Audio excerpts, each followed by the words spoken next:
Hey, what's up, tribe? Thanks for tuning in to another episode of the TFC audio project Down Under. In this episode, I chat to Tom Williams from Breath Performance Physio. We delve into the physiology of breathing, what it means to breathe well and why that is so critically important for your health and performance, as well as some simple tips to get you started improving your breathing at home. This week's episode is brought to you by TFC Events. Our Aussie workshop tour has officially kicked off. We had a great first session in Brisbane at Perform 360. We have another one coming up this weekend at the Kaizen Movement on the Sunshine Coast. And at the end of the month, we hit the road for Sydney and Melbourne. Check out our website for all the details and to book in. We'll have a link in the show notes as well. And get in touch if you'd like to host or attend one in your city.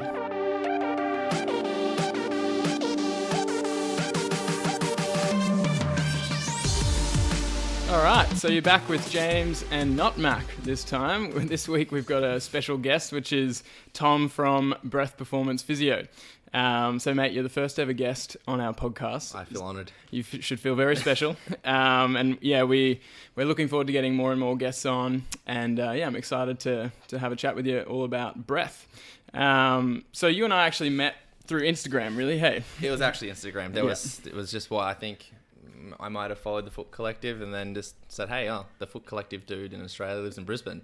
Might just add him and have a bit of a chat. And when was that? 2 years ago? It started last year. Maybe started 2020-ish. Yeah, and you got a beam and a hacky at the time, I think, as well. I did the online course from the Foot Collective. Yes, that's right.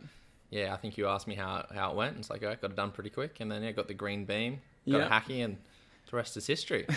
Yes, and now Tom's been on the Hackmanton court as well.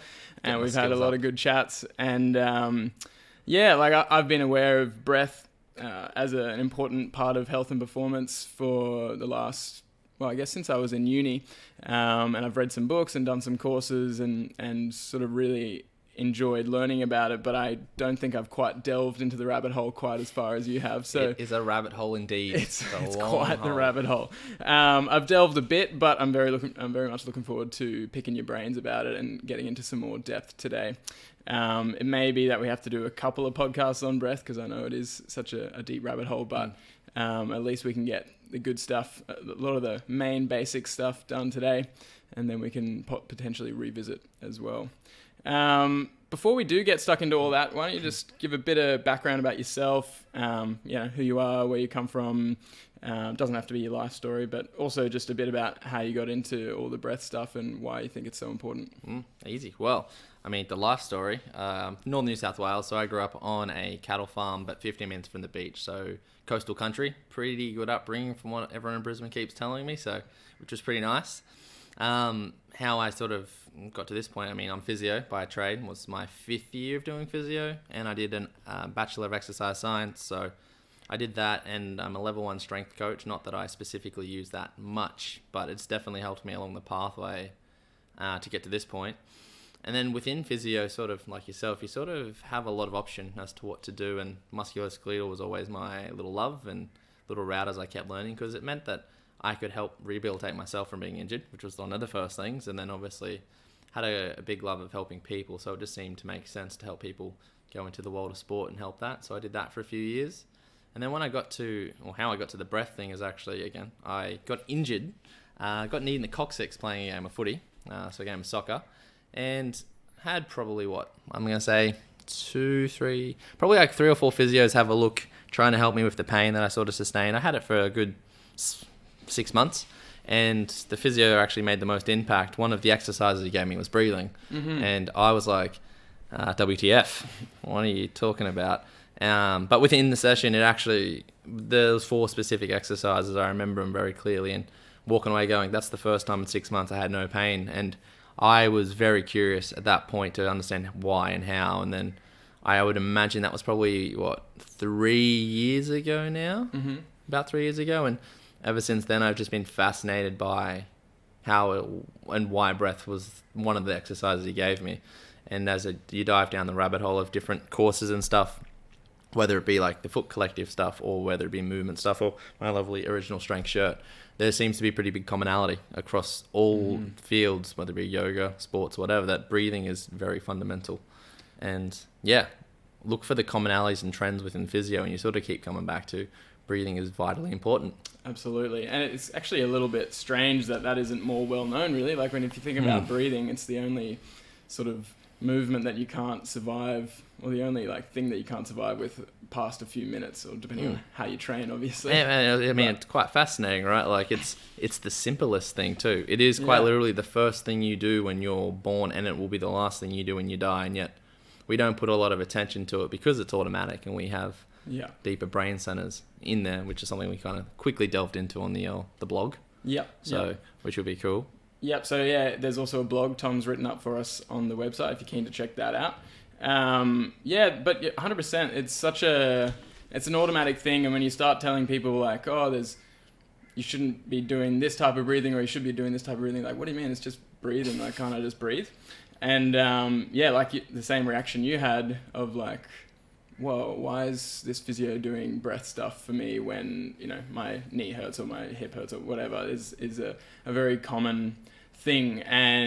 But then once you don't even have to go too many layers deep to help someone understand why that's important in terms of mechanics and in terms of physiology in general. No, honestly, I think that question pops up still. I mean, I think I would have to probably teach breathing to at least 85-90% of the people that I do see in clinic now. Whether that's for any particular issue or not is sort of regardless. It's just more so about what it does, and we'll delve into that a little bit more. But what you find is if you understand the very basics and you can then relay it with confidence, once people get past what's going on, because they're so far this way and thinking it's not going to do anything, because it is it's different. It's odd to what people have historically thought physio would be.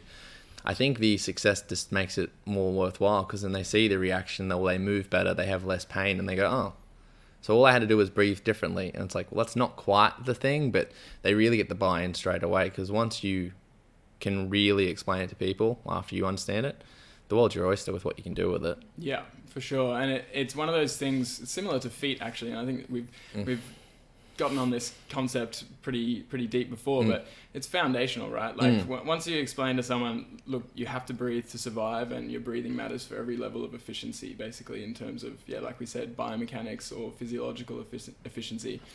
And the same with feet. Like anything that you do on your feet, obviously your feet are going to be involved. And if you've got dysfunctional feet, then that's going to affect every other aspect of that movement pattern and of the load that's generated on your body. And so, once sort of people understand those foundational concepts, then it's kind of obvious that regardless of what you're coming in for, or regardless of what kind of symptom or condition you're experiencing, then you should probably be looking at breathing, looking at feet, looking at, breath obviously also relates to core, and obviously looking at load management in general. But it's these sort of, real basics that should just be applied to every human, regardless of what condition, or regardless of whether they're even experiencing any symptoms. It's just something that every human should be undertaking as basic maintenance. 100%. And I think if you really try to nut out a bit of a schema, because you can never have a recipe for all people. I don't think that's possible. I think that's almost, that's treading the wrong pathway. But if you really look at the way that physio is now, and like in pretty much all rehab, to be honest, you have pain science on one side, and then you have the load management or biomechanics people sort of on the other. And most people now are coming to understand that it is a mixture of both. It's not one or the other. It's used both of them. And they're always going to be the underlying ways of looking at things. Load is very important, as is understanding the pain stuff. Now, it's more just really psychology in your nervous system. And the more that you understand that, the more you can build on the foundational things. Like, I think that's why you and I get along really well, is we believe the same sort of concepts of, like, if your feet or your hands are on the ground, whichever one's on the ground, they're the foundation. And if they're not doing the things that they should, somewhere up the chain will have to compensate. Now, it's not a good or a bad thing. It's just a thing. Yeah. But if we're looking to make someone more efficient or help them offload the load, it's good to know that. And then it's same with your breathing. If we know that that's going to affect how, your core, which is a word I never really use because it still has no proper definition. So I just try to avoid it as possible. If that's working more efficiently, then you move more efficiently. Yeah. And then the caveat, the other part is the eyes and the vestibular system. Yeah. Like, you look at those three sort of key components, and then you can pretty much help anyone with any issue that is, particularly as long as it's not some real disease state, like say COPD, for example, or emphysema, or if we go more into say neurological disorders, which there you can definitely help with. It's just a bit more challenging. But if you're a general pop person, you hit those foundational things, wow, it's a huge difference real fast. Make a huge difference, and they're simple changes, not necessarily, quote unquote easy in every way, but there's simple changes, and they can make much more difference than a lot of these sort of more specific isolated exercises that a lot of people go about doing, whether it's been prescribed or not, or whatever they've Googled. But a lot of people will find like, what, I only just fix my breathing and my feet and, my hip stability, and suddenly life's huge. My performance is going up, my my pain has gone down, or I just feel a lot more confident on the sport field or whatever. I think that third point's the biggest one, is the confidence that comes with it, and we can touch on it later, but once you have somebody breathing in a way that allows their nervous system to feel good, they feel better, like almost all the time. And it's not because, like, sometimes they go, are you a wizard? Like I've had that said so many times. No, it's just physiology. Your body's the wizard. Yeah, like honestly, that thing is very powerful. It's like you just look at biological evolution. It's like, man, if someone did create us, far smarter than I'm ever going to be. But like, we are an incredible machine, quote unquote machine. We're not quite machines, but we're an incredible organism. Sentient beings is what we're aiming to be. And we had this chat the other day on our podcast about balance, when we were talking about how the vestibular system and the visual system and the somatosensory system all combine to give you this accurate, constantly updating picture of where your head and body is at relative to gravity and relative to the environment. And all this stuff is just happening under the hood, as part of the autonomic nervous system, which is all subconscious. And breathing is that interesting, I guess, part of interesting activity that is kind of runs that line between the autonomic and the voluntary nervous system, essentially. Yeah, it's like the thing that you sort of, yes, you can do it automatically, but it's a matter of like, if it's automatic, should we talk about it? Well, my answer is going to be yes, and there's reasons for that. But also, it's something that can be trained, and if it can be trained, it means it can be improved, which has been proven in practical study, like practicality, easy, and then scientific studies, like we're living in a really good time with all this now, that the science is backing up things that have been known for like literally no less than like 3,000 years. Yeah. And it's like, okay, you don't have to come across as some mystic or some person out so far like left per se. It's like, okay, a lot of what they were saying is very true. It's just now science starts to believe it because we've caught up. And we're finding that more and more with all kinds of ancient practices and ancient wisdom and ancient medicine, that when the more you study into the granularity of like sort of Western science, the more it starts to look like those ancient principles. So it's very interesting. But yeah, so that I think something that was so fascinating to me when I first started getting into like the Wim Hof method, and again, it's not.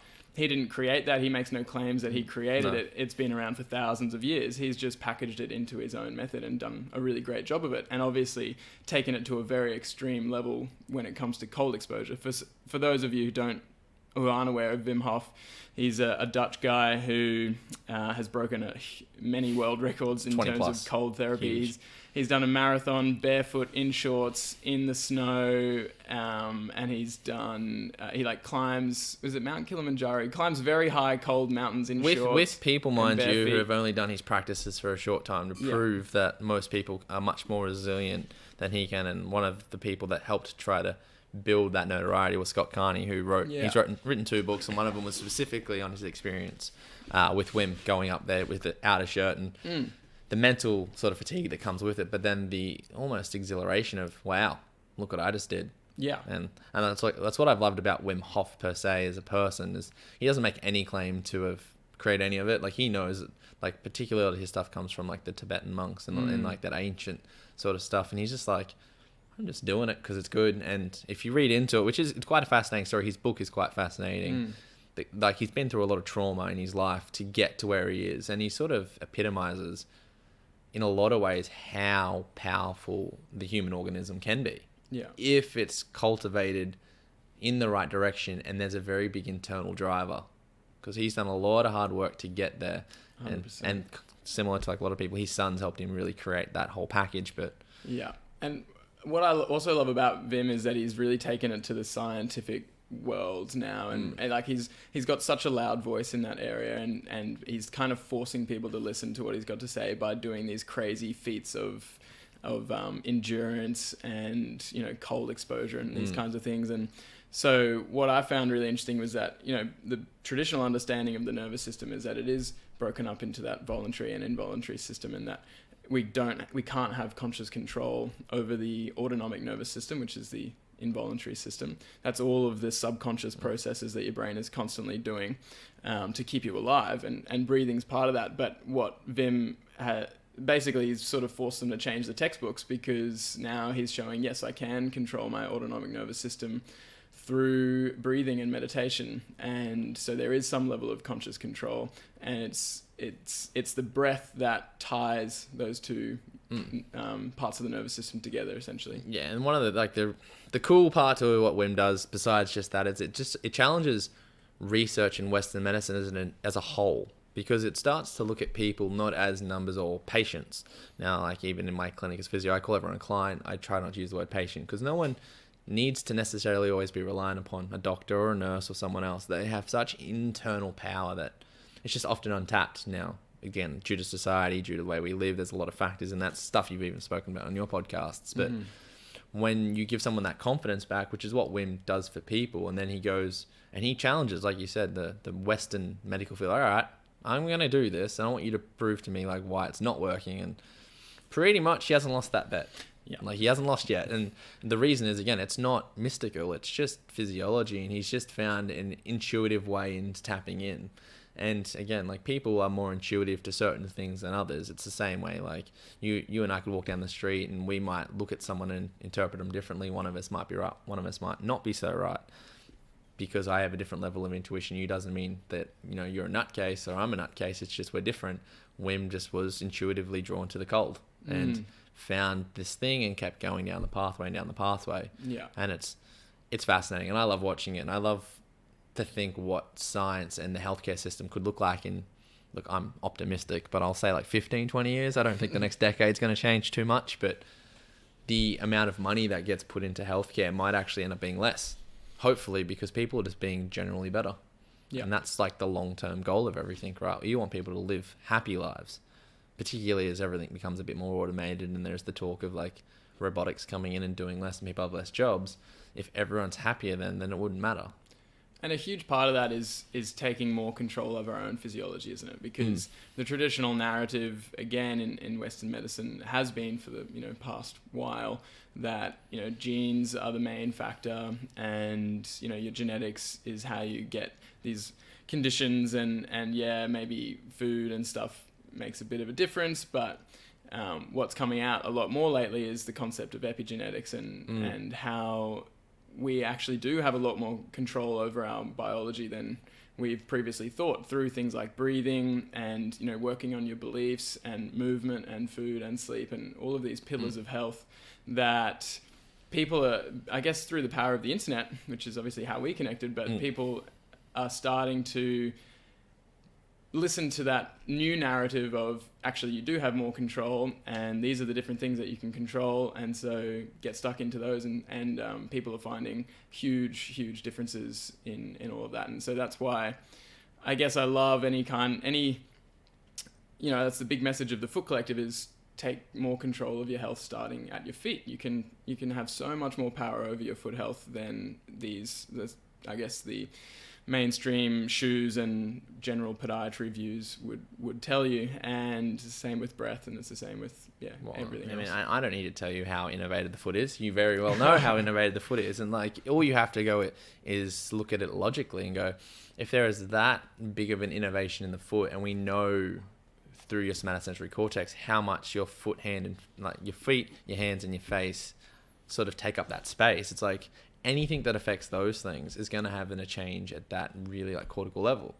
If your feet work well, then something else is going to change somewhere down the pathway. Yeah. And spinning that back to what you're saying about meditation again, meditation has now been studied countless number of times to see over the course of the long term, if you keep practicing it, what it does, it changes your brainwaves.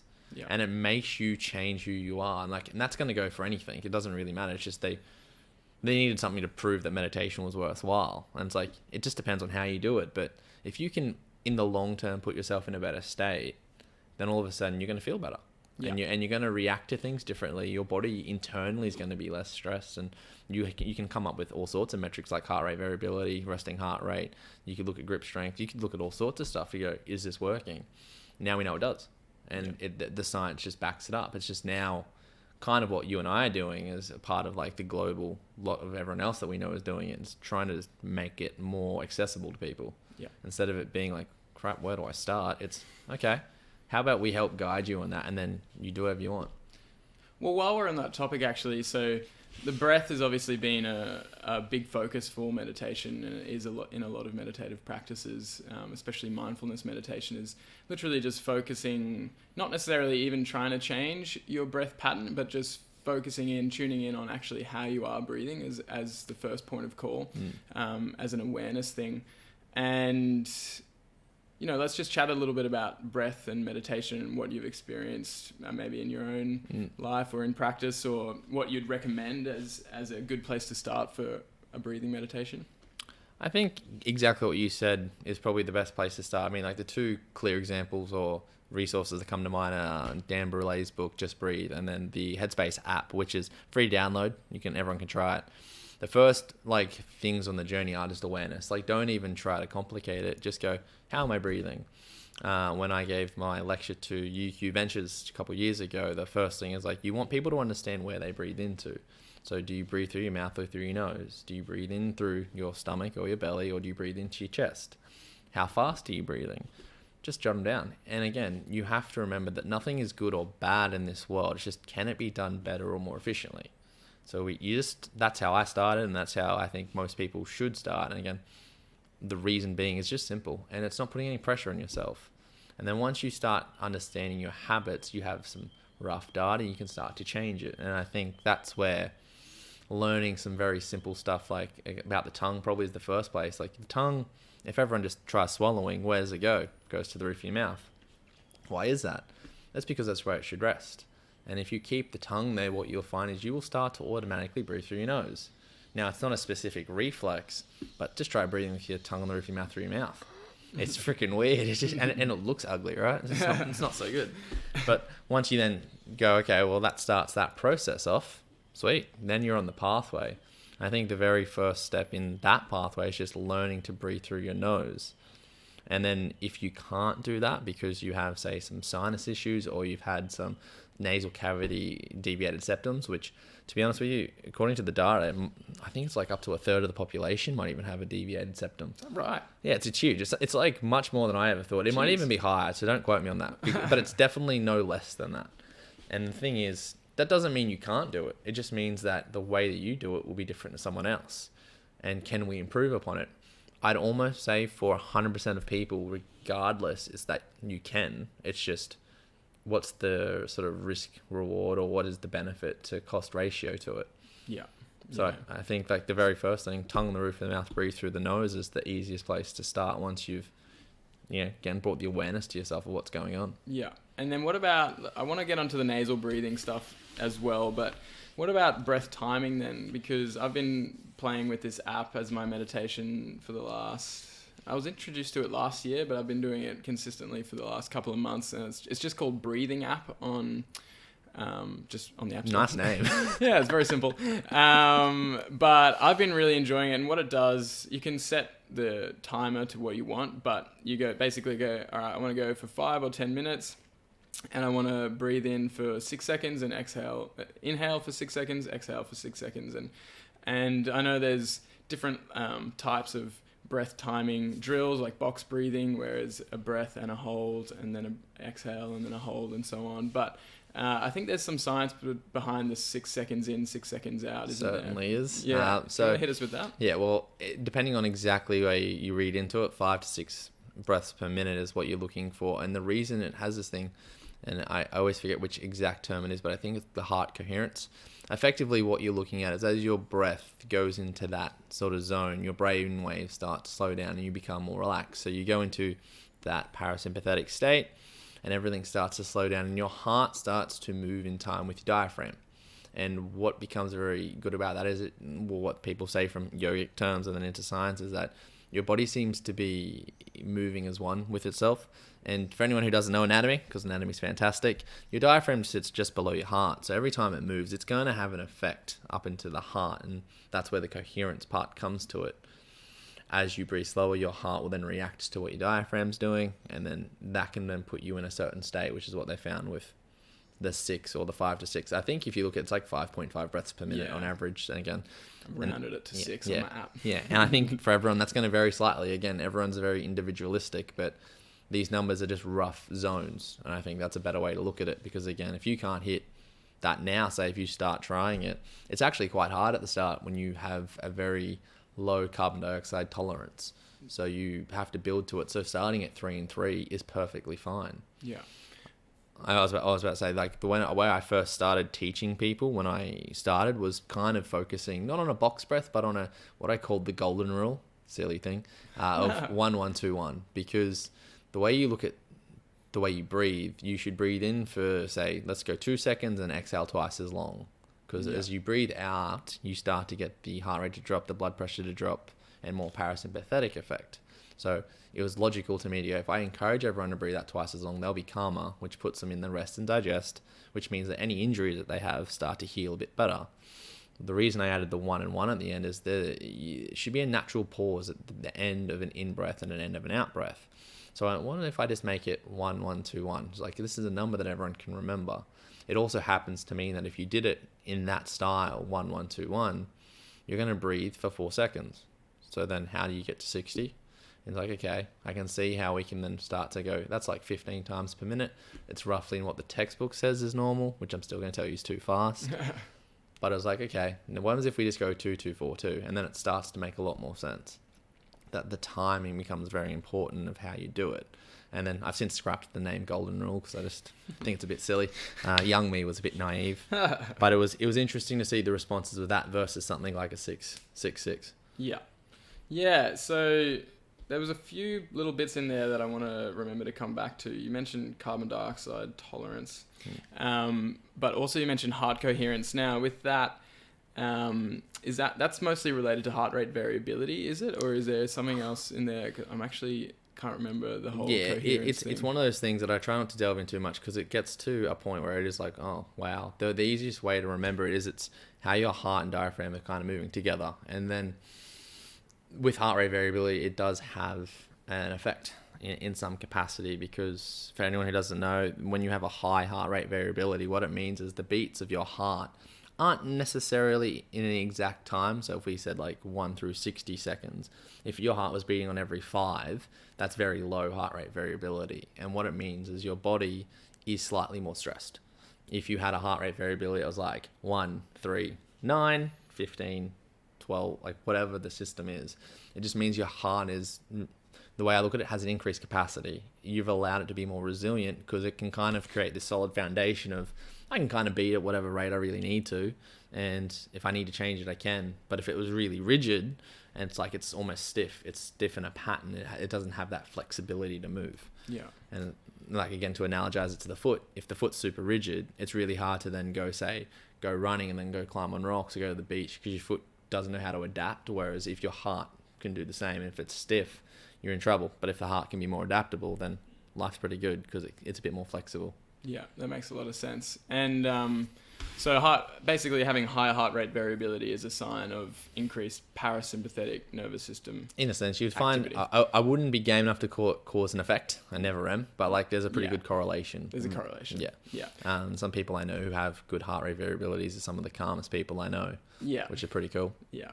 And they've found that things like, certain breath timing drills and meditation and movement and human touch and things like that can all affect heart rate variability. So it's a very interesting sign of health, and I think it's just being researched more and more lately, and there's now heart rate variability monitors, so it's worth actually the Oura ring right here just chilling out. So it's this ring what Tom's got. Well, you can explain it. I mean, it's a fancy looking ring. It's probably about $200 Australian. Effectively, I use it to track sleep. Like with all metrics, just so everyone knows, they're not necessarily exact to the point or very accurate, but even inaccurate data can give you a very good trend across time. So that's why I bought it. And what it'll show you is like how your heart rate variability is during your sleep. It seems to track body temperature and somehow my respiratory rate. Don't ask me how it actually does that. It's not what I bought it for, but it does. And then it just shows you like a pattern. So it knows roughly what times you go to bed and what your sort of window is for sleep, which is pretty cool. And then it tells you to start winding down for sleep. And it's just a really nice way of tracking sleep. It does track exercise. Not that I use that function on it, but it gives you this readiness score. Yeah. So say if you've had a good night's sleep, your readiness might be like 90 out of 100. It's like, good, go do what you want.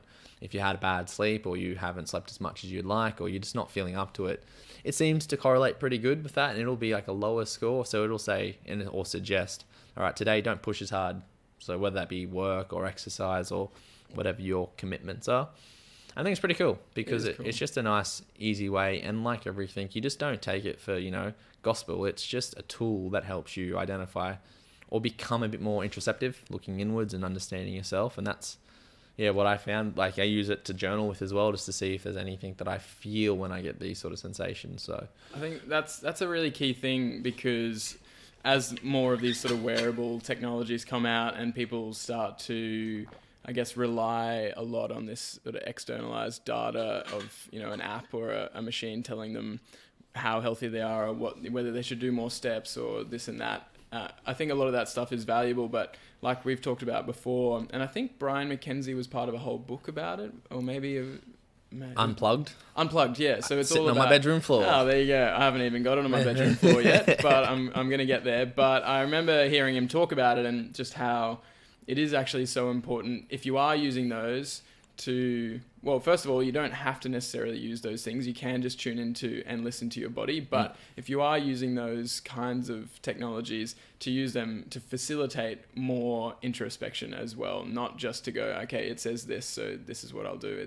It says this, how am I feeling? Does that line up with how I'm feeling? Or, is there something I might be not tuning into as well? Or is there something that the machine is probably missing because I feel awesome? And it's just using it as a frame of reference rather than a gospel, like you said. And I think that's when you look at it for some people who probably say older than us, for example, who have been introduced to the world of technology and it's become a very part of the way they use their life, whether it's emails on phones or the app that's on their app on their watch or whatever.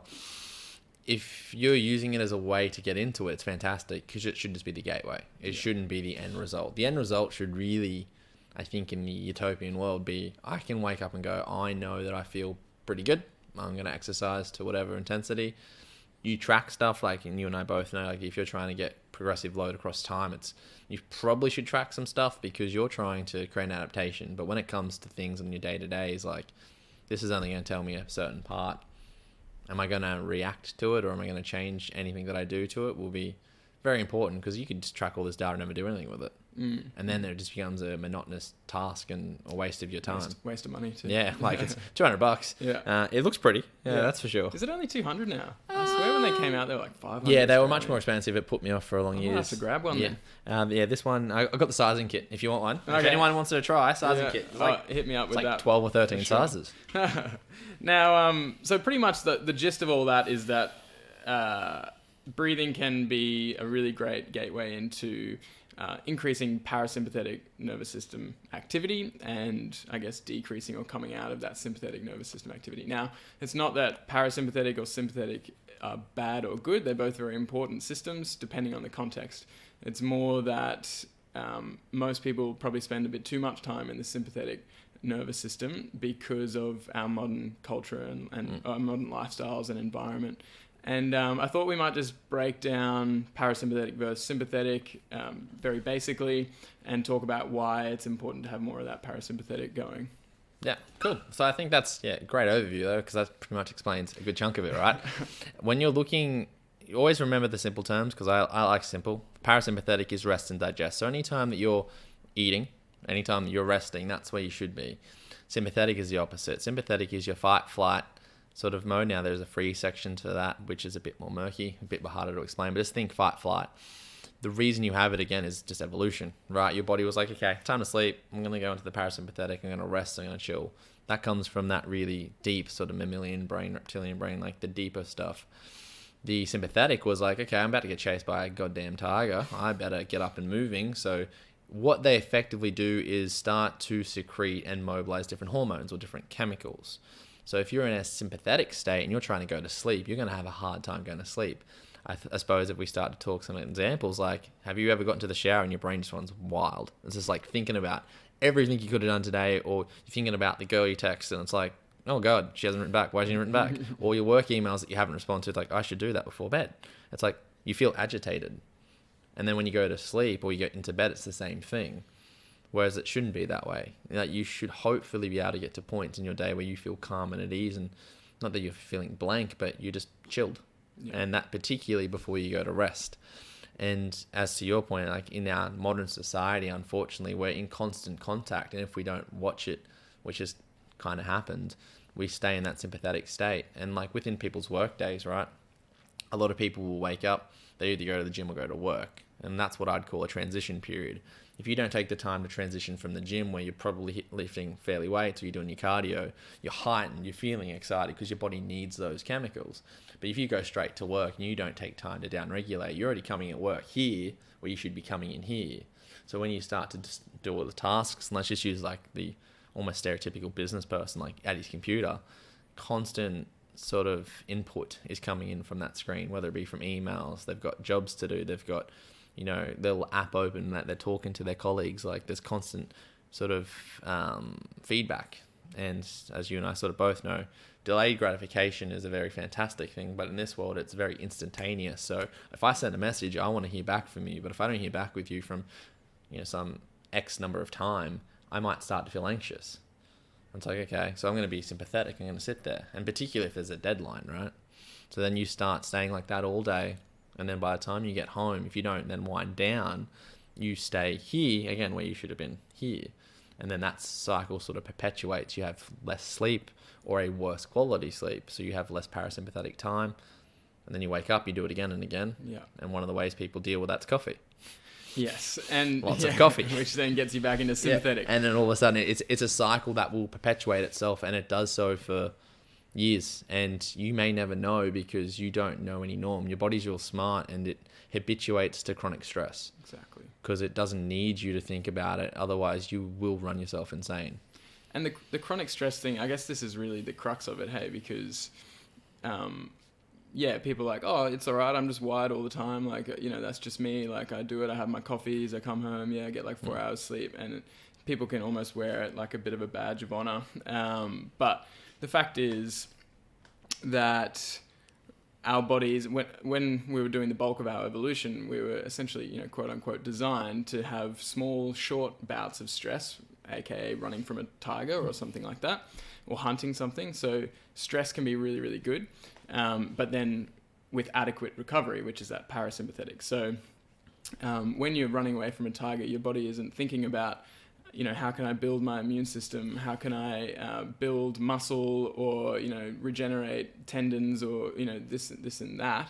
It's not focusing on all of those rebuilding recovery things. It's focusing on actually suppressing all of that so that it's mobilizing all of its resources to the appropriate places. And so, yes, that chronic stress, like you said, the body can habituate to chronic stress. And the thing that, you know, we'd always talk about is that the body is an amazing compensator. So it can compensate for all these different scenarios quite well. But at the same time, if the body is compensating, that doesn't necessarily mean it's optimal. And there is a limit to how much the body can tolerate. The human bodies are amazingly resilient. But what they've found now in the research is that chronic stress is actually directly related to pretty much every lifestyle disease. Pretty much every preventable disease that you can find is related to a sympathetic nervous system. Yeah. Right? It has something to do there. Same way, Matt Walker, the sleep researcher, almost all sleeping issues to date have to do with your sympathetic nervous system. Yeah. Right? And that's, again, coming back to like how we look at things, and that's why I come to that same conclusion as you, is it's that if you go back to the very fundamentals of it, it's a sympathetic nervous system drive that causes most issues for people. Now, I think like the premise or like the crux to all of it is, look, if you like living a very busy life, great, like that's fine. Like that's what you choose to do and that's who you want to be. That, like, no one's going to ever begrudge you for it. The compensation might come as like, you know, cardiovascular disease or something, and you might die young. So you're making a choice whether you know, you have the instant gratification of I'm busy now. I got the badge of busyness, like you said. I'm going to go to work, etc., etc. But I might die at 65, or I might die at 70. Whereas, you know, people maybe like you and I go, nah, not about that.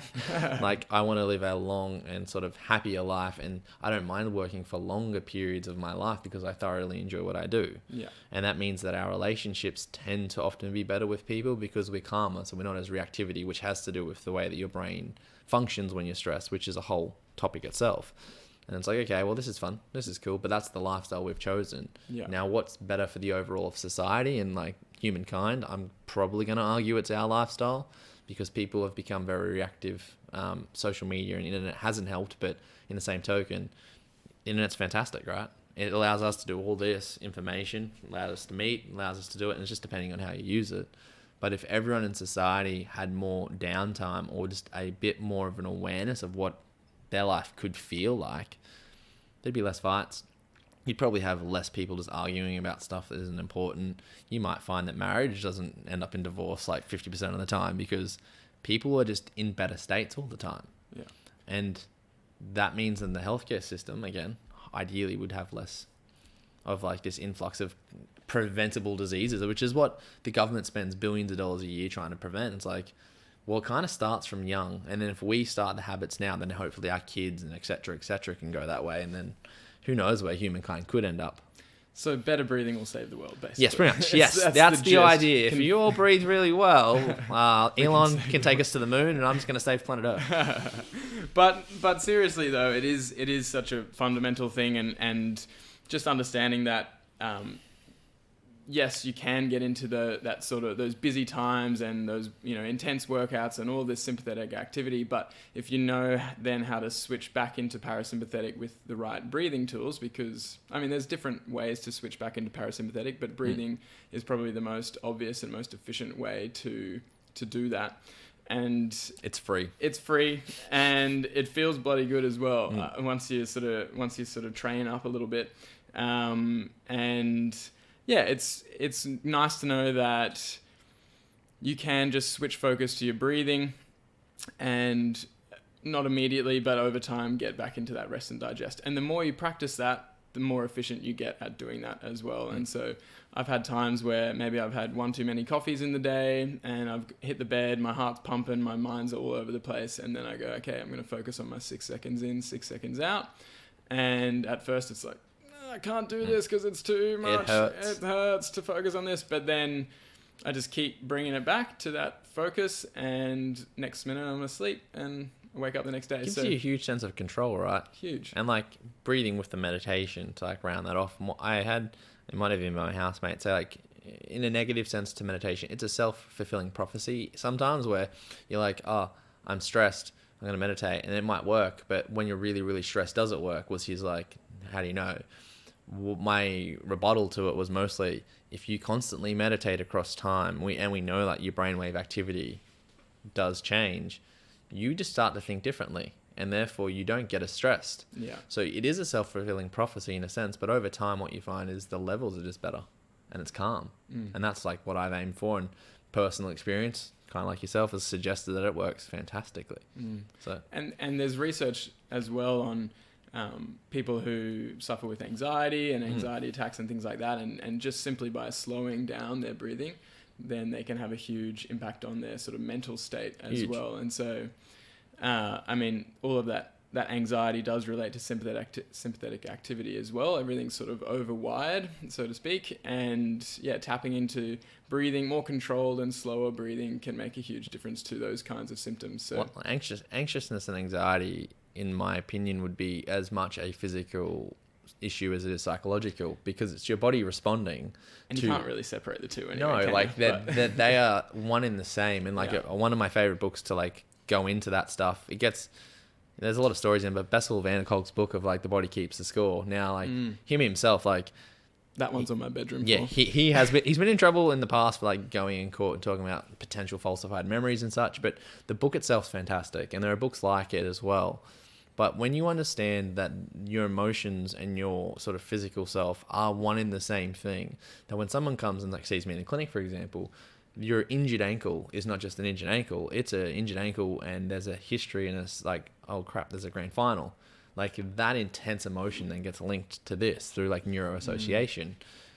That happens throughout all of your life with everything that we do. And the more that we associate things, which we do because that's the way humans function, the more you can start linking everything back to certain premises. And that's where you start to like help things. And being in that parasympathetic state allows you to either rewrite those connections or improve the good ones.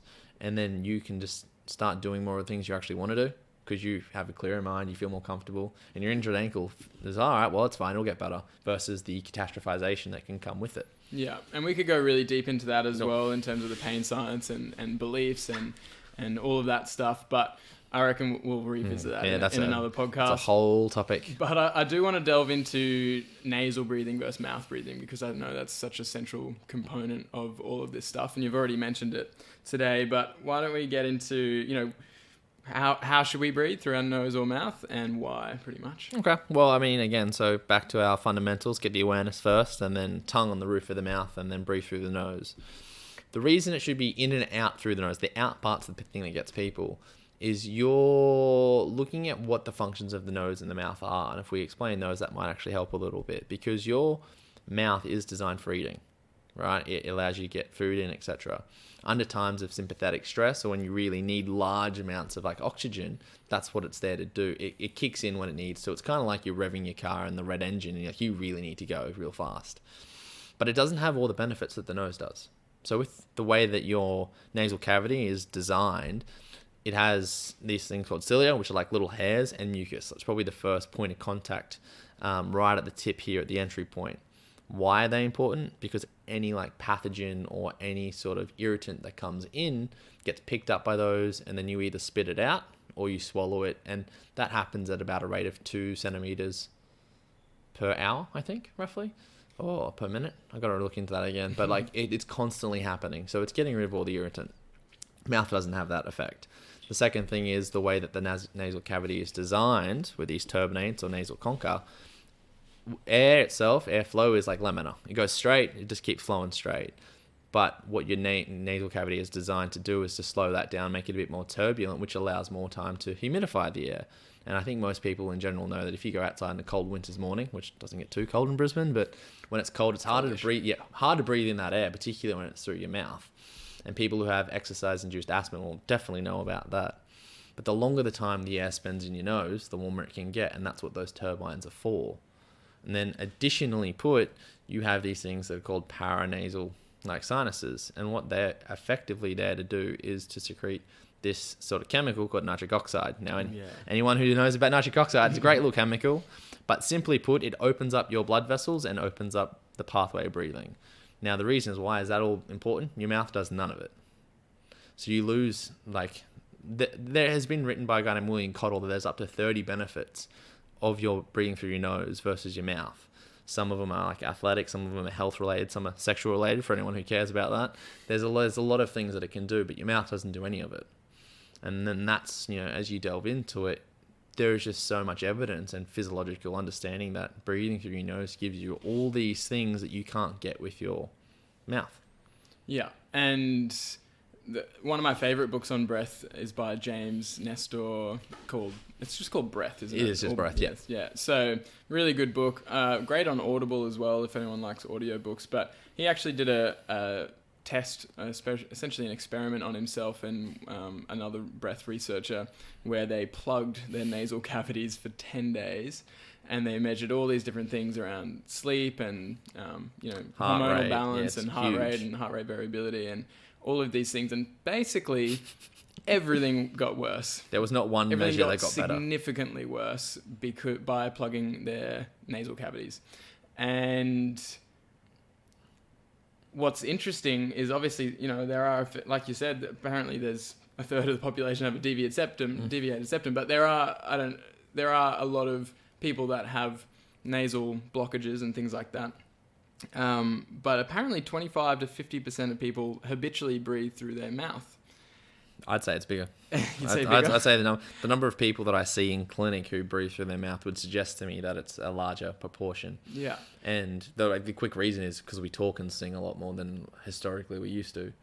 Okay. Like, so if you start to think of, if my mouth's open and I'm talking to you and I'm someone who talks pretty fast, then all of a sudden I'm just going to habituate to taking the breaths through my mouth. Whereas in yesteryear, there was just less talking because we didn't have as much to talk about, less things to be said. So therefore we just didn't need to. That's an interesting perspective, actually. I hadn't heard that one before, Yeah. but it does make sense. The more you talk, and I'll notice, say if I'm giving a 2.5 hour workshop, by the end of it, my mouth is like real dry. Yep. I've got like a bit of a headache. Sort of just a bit thrown off. And I think a lot of that might be to do with all the mouth breathing from just talking It's so just much. accidental mouth breathing that occurs. And that's why people in our profession who do a lot of talking or podcasting, or teachers particularly, they have this issue because you're talking constantly. And we obviously have developed evolutionarily to be able to do it, which is fantastic. But we don't necessarily wind up to do it or wind down to do it. We just talk because, talking is something that we automatically do. We don't think of what it's causing or what's happening, which is, again, interesting. Yeah. But it's a part of that understanding. And I guess the other thing when it comes to nasal breathing that I've heard, and I think it was in that book, is about facial structure and, jaw structure and mouth structure and everything that has obviously been influenced by our modern diet. So there was a dentist called Weston A. Price who went around to a lot of tribal societies in different parts of the world to see how they differ from us in terms of diet and then therefore bone structure and health conditions and everything. And he wrote a book called Nutrition and Physical Degeneration, and essentially all of our ancestors and tribal populations who haven't been exposed to modern diets and lifestyles have perfect bone and jaw and teeth structure, essentially. And also, wider faces with wider nasal cavities and things like that facilitate nasal breathing. And it's just interesting how the effect of, in I think he's found in 1 or 2 generations of eating more processed, foods like grains and things like that, rather than their traditional diets, their facial structure changes within 1 or 2 generations. And then that sounds like it's more likely to facilitate mouth breathing. Yeah, it's kind of like, and this is the story I like to use because we all love stories, right? If I was talking to two parents, a group of parents, and I said to them, if you wanted to, or if there's a drug that could give your kid improved concentration as they grow up, it makes them look aesthetically pleasing to people. They're attractive, right? You increase their potential to be athletic or have athletic performance. You improved the way that they think as they grow up, which means then they can do whatever they want. And they grow up to not have anxiety, or they don't grow up with depression, or again, have the potential to grow up with these things. It's like, if you offered that to parents, most people are going to take that straight up. That is what nasal breathing can do for you, right? And the more that you understand all the factors like the facial positioning, the way that it develops through the windpipe, because again, you mouth breathe, your windpipe doesn't get the same level of development. It actually just becomes narrower. It's like, okay, those are factors that have clearly been researched for years, but we just don't talk about them and try to collate them into the one way. That's why eating processed food is bad, because you just don't chew as much, so you don't get the same muscular pull. And anyone who is like a biomechanist or a physio, it's like, look, we know if you put force somewhere, you will adapt. Chewing is a force. The tongue pressure on the roof of the mouth is a force. The more the force is there, the more you'll adapt over time. And it just makes a hell of a lot of sense to start now. And that's like when you were talking about epigenetics and genetics earlier, we can only do so much there at the moment. But what we can definitely do is influence the nature part to it from the time that we are born. And that's something that most parents don't know about, unfortunately, I don't think, just from what the research and what the books are out there now for the last 30 years. But thankfully, the people like James Nestor, Patrick McEwen, writing these super easy books for people to understand, and highly recommend them to everyone, because you can give yourself an advantage in life and your children the opportunity to do whatever they want effectively by just cultivating a better lifestyle, which just comes with walking barefoot, breathing through your nose. Yeah, start with those 2 things. Yeah, you start there and life's pretty good. Yeah, and everything just flows from there. And so speaking of nasal breathing in relation, so obviously people should be habitually breathing through their nose day to day for the bulk of their waking hours, obviously, unless you sing in a concert or give in a workshop. But obviously, the more you breathe through your nose habitually, the more you'll be able to get away with short bouts of mouth breathing, which is good. So, mouth breathing isn't the end of the world, but it just shouldn't be your habitual breath. But then I guess a lot of people would have questions around, well, if I'm running or I'm exercising, then I get puffed and I'm panting, and of course I'm going to breathe through my mouth because that, like you said, that's my backup, that's my rev engine. Surely I need to do that with exercise. What do you reckon about that? It's going to depend on the exercise and the individual. But so, I am technically a very low level running coach, but I love running. I love what it does for people, and I love that we're designed to run, right? What I would suggest is people's training volumes and intensities are probably just off quite a bit. There's a book by Matt Fitzgerald called 80-20 Running, which essentially says that 80% of your running should be long, light, and slow, and under what we call your anaerobic threshold or your lactate threshold, depending on which metric you want to use, which means that you should be able to talk comfortably during it, which means you should be able to breathe comfortably during it through your nose. What ends up happening is as people go out for their day-to-day run or whatever, they're trying to beat their old PB from the course, so they're always pushing that thing. And everybody who does running, who doesn't quite understand the physiology, pushes to that boundary, and they're pushing past their threshold all the time. It's why they do get hot, sweaty, and panting. What ends up happening is when you start educating them on all the other things are running, we'll stick to breathing for the second, and okay, I want you to run through the intensity that you can breathe through your nose for the most of your runs. What you find is their heart rate across 2 weeks will start to drop. They will feel calm, but the first 2 weeks feel like shit. They're terrible. They're hard. The reason I would suggest that to everyone with the running is it just means that when you go to do the big spurts, even saw yesterday and we're talking about it real quickly on the footpath, the spurts then are fine because your body has habituated to a calmer version. You've spiked it, it'll come back. But if you're habituating again to this constant cycle of stress, you're adding another stressor within life, with whether it be like from work or from relationships with exercise, and you're just not going to recover as well. And that's why a lot of people get hurt, because you're always pushing the engine. So the whole concept of 80-20, look, I think it's probably going to be more like 90-10 after really talking to some people and thinking about it. But the concept is do a lot through your nose, and then just go through your mouth when it gets intense or for short bursts. And just bring it back to your nose as soon as possible, basically. And you can build that intensity up a lot. And the more that you breathe through your nose, the more you get all your intra-abdominal pressure, which means all your intra-abdominal musculature and everything around here works really well, which means you can connect your foot to your hip better. So you can get more power and more stride efficiency, etc. And with the kettlebell stuff that I do personally, there's a lot of breathing through the nose and then the mouth for certain intense swings. But the way it's worked, it's like you're making a sound which gets the abs on, but it's a forced exhale which gets your abs on through this very narrow hole in your mouth. It's fine, but it's just a matter of what's around it. So we do that for, say, I'd reckon 15 seconds at times. And then you literally breathe for 45 seconds just chilling out. The ratio is huge. So the more that you can do the nose, then fine, jump up to the mouth, but you have to hopefully then learn to habituate back. Yeah. And so what I try to do on my runs, which I'm still quite a, I guess, inexperienced runner. I haven't done a huge amount of running in my time, but I've actually really come to enjoy it. And I'm focusing on nasal breathing based off what I've read from Patrick McKeown and James Nestor. And I actually read that. It's called The Oxygen Advantage by Patrick McKeown. Great book. A really good book.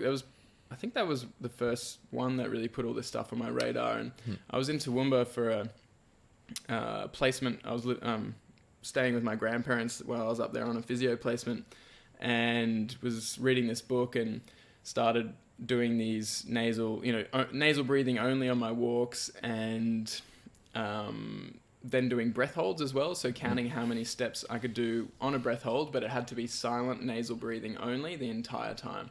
So I couldn't hold my breath and then go 60 steps and go like that. And so I started playing with that, and just found, especially with this beautiful crisp Toowoomba air, but just that nasal breathing and going for the breath holds and feeling that my breath holds were getting better and better on these walks, I would just start to feel high on life. Everything was just a little more positive and more vibrant, and all of these things, and there's just a lot of power to nasal breathing, and So I want to chat about that in a second. But then now what I try to do with running, I really enjoy running. I don't really like running slowly for some reason. I'm a bit of a speed demon, but basically now that I know that I need to focus on nasal breathing, I basically run fast for as long as I can while maintaining pretty consistent nasal breaths. And then I walk, try and regain that consistent nasal breathing once I get to the point in the run that it's too much, and then I go back into it. And I usually try and time it with music a little bit as well, and wait for the drop and go for a there's so many cool ways to do it, right? And I've been looking into trying to get the more health sort of scientific perspective of what metabolic equivalent you should switch across. Like, where do you need to switch, and how much like oxygen or volume of oxygen can you get through your mouth versus your nose? It's not really that important though, because it's very self-guided. Like, so the test that I use is 181, 182, 183, 184, 185. If I can say that in one breath to myself, it's like a talk test as I'm running, then I know that I'm probably under my threshold. If I can't, I'm probably over the threshold. It's much more practical than trying to figure out, what level of oxygen do I really need, right? Because you're not looking at this thing going, there's no data there useful. Yeah. With what you're doing, like, there's nothing wrong with it, because your bouts are like up and down. Most training should be either intense bouts of like you're up and then you're down. Look at sprint training. You sprint once and rest for 5 minutes. That's basically what I'm doing. Yeah, quite literally. And he does run like Usain Bolt. But like, there's no good evidence to suggest that you should sit here in the middle the whole time. It's actually that's more likely to cause injury. Whereas either it's super long and slow, or it's kind of really intense, is how training is designed. Yeah. Or should be designed. And it just fits biologically, and that's why we do it. Exactly. And on that, so nasal breathing, a lot of people, you'll notice if you go out for a walk and you haven't tried any of this stuff, if you go out for your normal walk or run or any kind of exercise, we'll just use the example of running for now, and you try and only breathe through your nose, you're going to find it pretty tough at first. And you're going to find like, I can't do anywhere near as much as I used to be able to do. And so surely the nose isn't better to breathe through, but a huge part of that is just you're not used to breathing through your nose, and you're used to over breathing, right? So you're taking in too much oxygen and blowing out too much carbon dioxide. So yeah, chat about that. Oh, I mean, like, the useful part there is that, like, when you learn to breathe through your nose, it's like much more efficient. It's like, depending on which intensity, it's anywhere from 16 to 25% more efficient.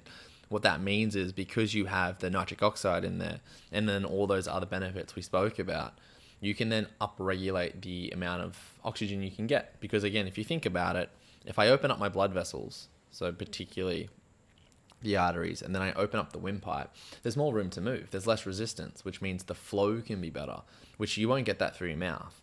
So not only can I get more in there and more molecules coming in, it's also getting filtered, right? It's also getting humidified. And if I learn to breathe at appropriate volumes for what I'm doing, you also maximize the amount of oxygen you get in the first place. You get all these great benefits. So over time, after the first 2 weeks, you start to get a bit easier. But I guarantee, with numerous clients that I've done this with, the first 2 to 4 weeks can be hell, because what you'll feel is, the only way I've put words to it, is a carbon dioxide nose burn. Like, it starts to feel almost warm and cold at the same time, and it just feels very uncomfortable. It dissipates. You can cause some issues if you really, really force it. So that's why you try to not push that intensity for the first few. But you will find that you can't run as fast or as long. But what you'll feel is that you recovered much faster after the run or the walk or whatever you're doing. You're like, I feel a lot better. And that has down to biomechanics, because of the way that this all works again, that everything does its job a bit better automatically, which is great. But also, your parasympathetic system is allowing you to recover better. You're not trying to force it as much. And so you could say that really you're only as fit, whatever movement you can currently do, whatever training and intensity you can currently do, you're really only as fit as you can do those things with nasal breathing, pretty much. I pretty much say all yoga, all like beam stuff, or everything. Try and see how deep you can get your inhale, just to see how it feels, right?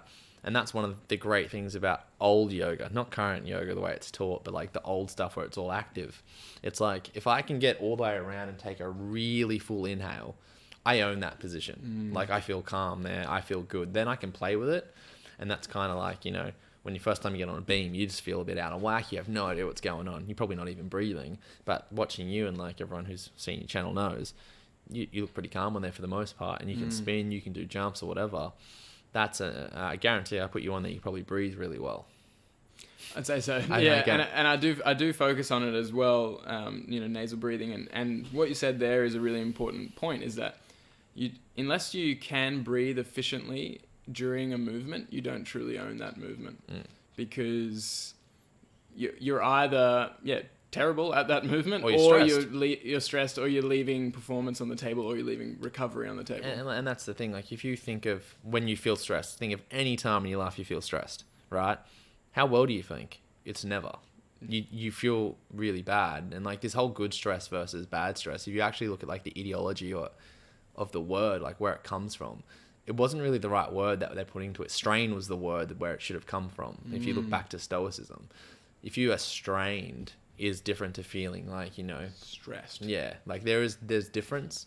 And if you can breathe in any position, you own it. But if you can do the same thing at work, you probably feel calmer. It's one of the things I educate entrepreneurs with. If you're going to go pitch, or you're going to go to like this big round table meeting, you walk in there stressed, you're not going to say what you need to say. You're probably going to miss stuff because you're stressed. Yeah, your brain is in fight or flight, not in... It's not focusing on how to get the best sort of articulation of your thoughts. It's about make sure I don't die in here and I don't look like a fool. And so you're not thinking about what you're trying to do. Yeah. So essence there is breathe through your nose as much as possible, especially when you're exercising, and take off some load of your usual exercise while you habituate to nasal breathing, because it's going to feel like hell to start with. But then over time, as you habituate to that nasal breathing, you will become, things will become more efficient, and then that will be your preferred method. And you'll also just start to notice how bad it feels to mouth breathe. Mouth breathing feels atrocious now. I don't remember last time I did it, except unless you're a swimmer. If you're a swimmer, you have to, but they have a lot of cool stuff that goes with the pressure of the water, but that's a whole nother topic. Yeah. And one last thing on nasal breathing, something that I've found helpful as well is, this was in the Oxygen Advantage as well, but putting a little bit of micropore tape over your lips when you go to sleep. It's brilliant. It's a brilliant little thing, because that basically encourages or habituates you to breathing through your nose at night. And I found when I first started doing that, I would start waking up with a lot more energy and a lot. I had a better sleep, because I was like, whoa, this is great. That can be tracked. Yeah. Can confirm. With the Aura ring. Yeah, it works. It is the same thing. Like when I first did it, and again, maybe ask questions if you have never tried it, because the first 2 nights you try it, they're panicky. Even the first time you put the tape on, it feels terrible. You're like, what the hell is this? Because, we watch movies like the only people who have tape on their mouth are getting kidnapped. So you feel very uncomfortable. But once you start getting into it, and like everything, you lean into it, you lean into the fear of it, you feel amazing. So I don't do it every night now, mostly because I'm trying to learn to do it without the tape. Yeah. Once you get used to it, you don't really need it. I reckon I did it every night for a good 6 months. Yeah. Just to keep practicing. Yeah. And something to help is just don't use any old tape. Use like actual micropore tape, which is very sort of sensitive. 3M is like the best one. So you got the white or the skin colored version, which you can just buy at Chemist Warehouse, or the Myo tape, which you can buy from Pateco or even online from the Oxygen Advantage, which I still have it coming, which just hasn't come yet. But I like the tape itself. I think it feels very good. And you only want like the thin strip. I go straight across, because this one here, I still feel like I could cheat a little bit. Yeah. But again, that part is kind of just whatever feels comfortable. Yeah. And I have a funny story because I was like getting into taping my mouth and stuff, and he does strictly say in that book not to use certain types of tape and to use micropore tape, because it's very easy to get off, and it doesn't. You can also, there's some passage of air between it, so it doesn't like sort of fog up the tape and everything. Anyway, for some reason, I must have run out of my micropore tape or something like that, and I chucked like duct tape on or something real hardy, and it got all attached to like my whiskers and things, and hard to pull off, hey? Very hard to pull off, especially in a hurry. And so I had this epic sneeze building up in the morning, and I'm like, oh dear, I gotta get this tape off, and then I'm like, and then and it all just obviously went through the nose or like just exploded in my head. Can So confirm, not good for you. not Doesn't good feel for you, good. so Yeah, avoid that where possible. Don't make that mistake like I did. But yeah, very, very handy thing. You can also, if you don't mind looking a little funny, you can tape your mouth while you exercise too. So running and walking, and I know a lot of people, well, not a lot, but I know some people do that, and it's basically just a way to remind yourself and cue yourself to not breathe through your mouth. Yeah, So. and I think just like the quick little backward step, because I don't think it was on our list to talk to, is like some people who do have the sinus problems, whether it be the deviated septum or they've got chronically inflamed sinuses. There are different ways to like figure out what's going to be best for you. So like one of the issues for a lot of people might just be sinuses feel blocked. Like there are little quick tricks that you can learn to like sinus massage, or you can open up the sinuses, which are very quick. Again, they're free, which is why I like them, and they work really efficiently. Or it could be that your little nose here collapses when you breathe in, and that very much affects the way you breathe in through your nose. So I know a lot of people tell me when I first teach them, I can't breathe through my nose, just can't do it. It's like, okay, that's cool, but you probably can do it better than what you're currently doing it, and that's what you strive for, because every step that is better means you're getting closer to a way of feeling more calm, feeling more optimized effectively. And if you are struggling, then that's what people are out there to help with. It's all about taking steps, and James Nestor mentions in his book, I think, or maybe it was on a podcast I was listening to, but he's like, look, if your sink is clogged, your kitchen sink is clogged, you find a way to unclog the sink.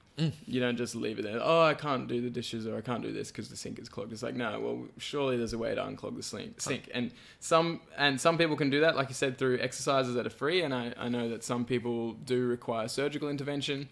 But the idea is that if you can't breathe through your nose, you need to find a way to at least start taking steps towards being able to breathe through your nose. And the caveat to that is key for health. You don't want surgery where possible. Yeah. There are things like empty nose syndrome and stuff that they look terrible. And the more that you try, if that's the last resort, that's cool. Like that's might be where you need to go to, but you want to give everything a crack before you go under surgery. 100%, yeah. And you'll always be surprised at how much change you can make to your body without surgery. And that's a very important thing to remember. But at the end of the day, some people will require it, and find a good surgeon, someone you trust, etc. Yeah. But do whatever you can to not go there, not do it. And also, just to increase the amount of nasal breathing in your life. So let's jump into, like you were talking about before, intra-abdominal pressure. And you've obviously talked a bit about diaphragmatic breathing. I just want to compare that to sort of apical or chest breathing. And also, like the difference between sort of diaphragmatic belly breathing versus 360 breathing, and how all of that relates to mechanics and movement. So obviously that's a huge topic, but I reckon I can summarize it. I'll hit you with it. I think let's start with an image, because it's probably the best way to look at it. Let's say we have like a mug, anyone's day-to-day mug, and I put a balloon inside mug, right? And I try to blow up the balloon. Now the balloon is your lungs, the mug is your rib cage. Now, how big is the balloon going to go? As big as the mug. As big as the mug, right? Now, I'm going to get a bowl. I'm going to do the same thing. How big is the balloon going to go? It's going to get as big as the bowl. Exactly. Now, that's going to go on until a point where obviously the balloon can only go so far. Now, your lungs, just by the way of anatomy, can only go so far. But they're very much going to move as much as your rib cage can. So the biggest thing to import, whether it be like diaphragmatic 360 or apical, is if your rib cage is stiff, you are not going to be able to breathe in well. Just full stop. So that's why I took this from the Art of Breath, which is now called Shift. Like the three things to look at are state, mechanics, and physiology. And that's purely looking at mechanics. Like if you have this all stiff, you can be as good at breathing through your nose as you want. But you're going to hit a capping point pretty quick because it's just not moving. You can't take it as deeper breaths. No. So you can't achieve like better oxygenation. You can't achieve better clarity because you just physically can't move there.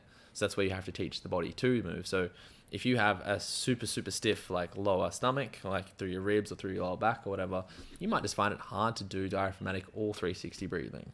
And I think that's very important to point out before we go on, because again, they all link hand in hand. So the exercises that I often prescribe are looking at those three things in one versus trying to like go, it's this one, or this one, because it's all linked. It all does the same thing, but that's a very important concept. So then when we go like, what is the diaphragmatic belly breathing versus 360? The belly breathing, for a lot of people will know from like yoga, you breathe into your stomach and you just sort of, now it's good start, but the issue is that your diaphragm attaches down along the ribs through that whole section. So if I'm only breathing forward, I'm never really pushing back. Now it's never going to move back quite as far. You've got ribs there, got a spine, but it should expand in a full 360 because that's just the way that the diaphragm moves. That is the most efficient way to breathe. That's the best one. Why? Because it's the way the diaphragm does. The diaphragm, depending on which research again, can do from 60% up to like 90% of the muscular effort required for breathing at rest. Apical, like you said, chest, is breathing up in here. You should be able to breathe in your chest. Your chest should move really, really damn well. The problem is that when people breathe through their mouth, all these muscles in your neck have to do a different role, which means they pull your chest up like this, which can lead to neck pain, upper back pain, shoulder pain, and lower back pain, and pelvic floor issues for that fact. But the issue then also becomes of like, again, efficiency, because we're looking at, if I breathe using my diaphragm, and let's just say it does most of the work, it's one muscle versus all these other muscles. I'm not using so much of my day-to-day energy in breathing. It should be about 3 to 5% of your total energy expenditure. When you start doing chest and apical and increase the rate of breathing, all of a sudden it bumps up. So you're just wasting energy breathing, which you shouldn't have to do because you're not designed to do it.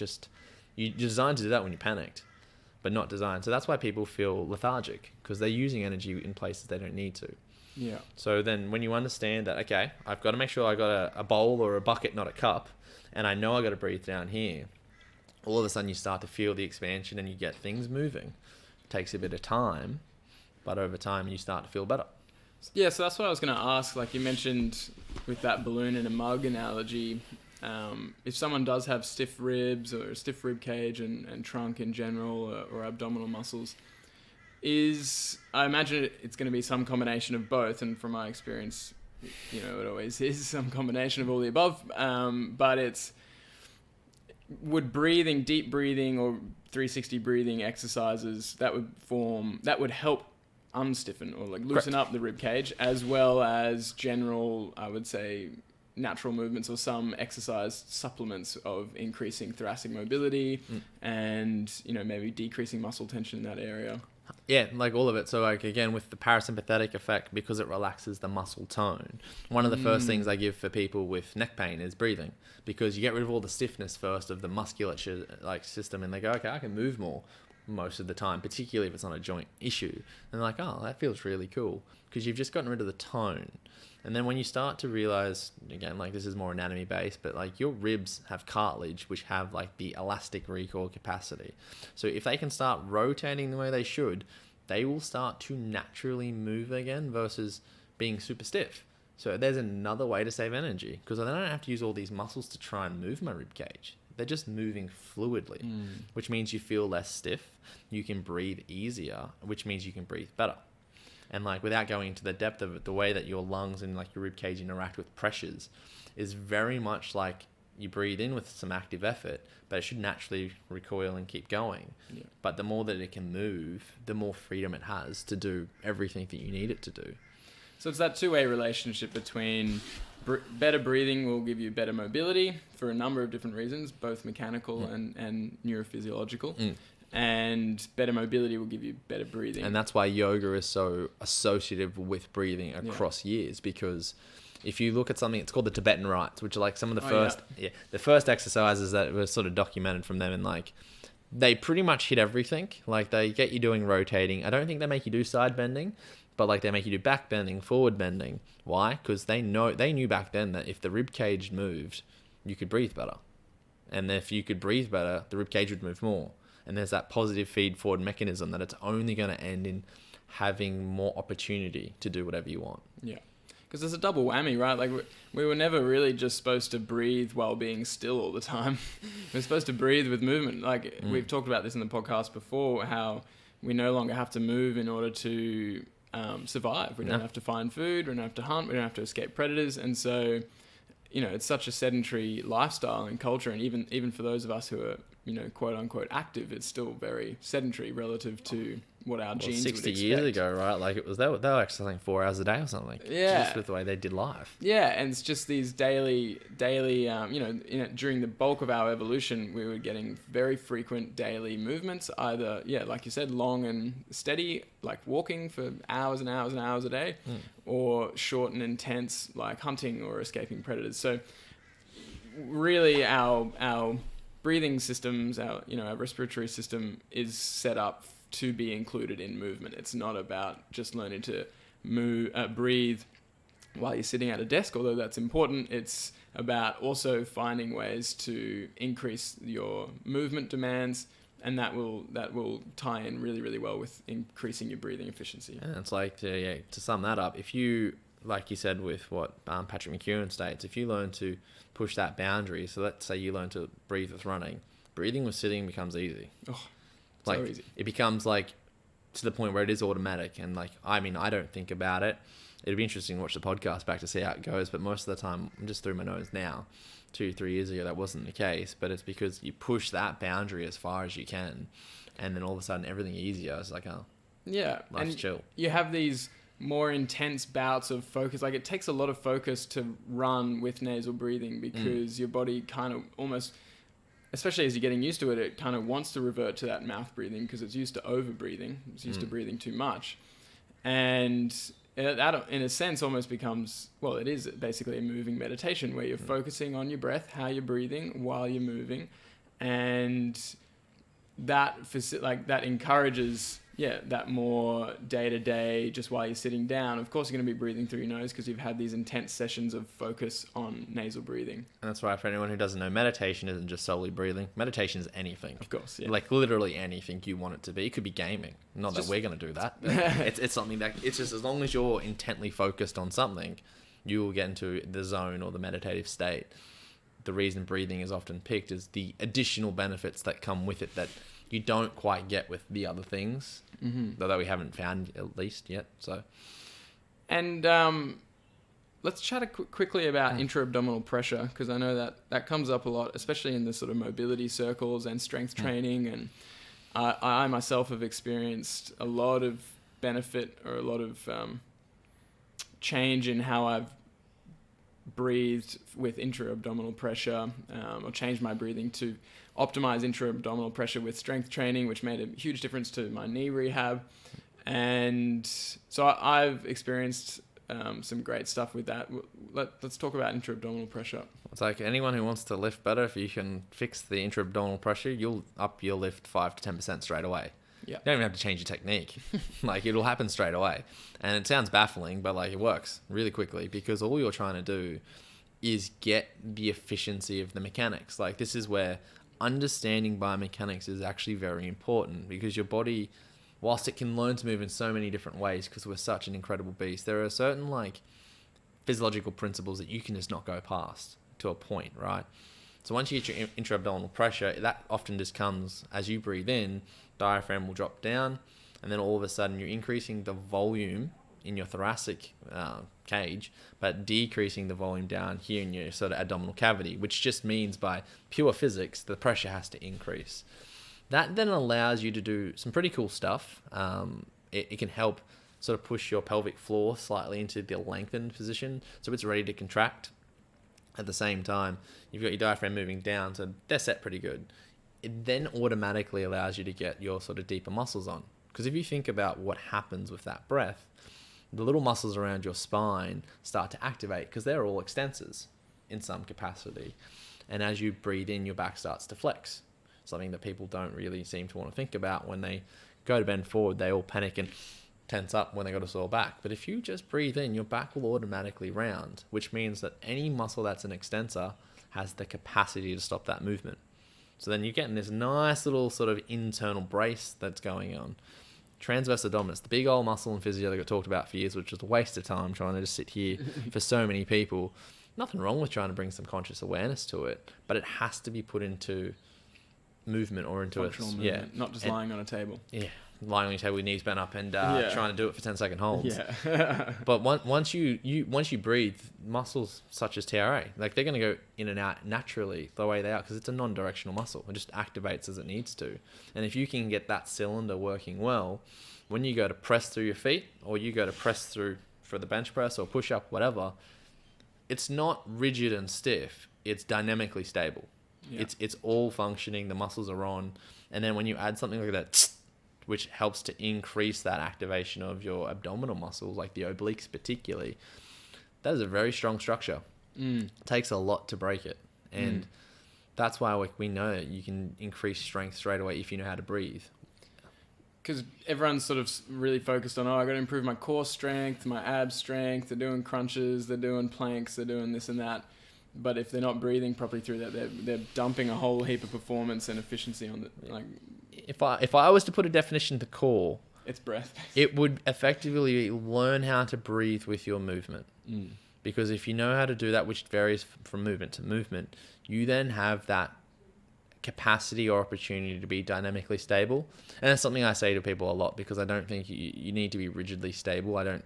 Like, if you really brace up, if you go into rugby tackle and such, that's a whole different story. But for Context. Context is very important. But for most movements that people do, you're dynamically stable. You're not going to sit in one exact position. And if you look at all the research to movement, I can ask you to do 100 squats, and I guarantee 100 out of 100 you'll move slightly differently. Every time. Yeah. It's just the way it works because we're so varied. But there's a few constant habits or like constant sort of movements that grossly are similar, right?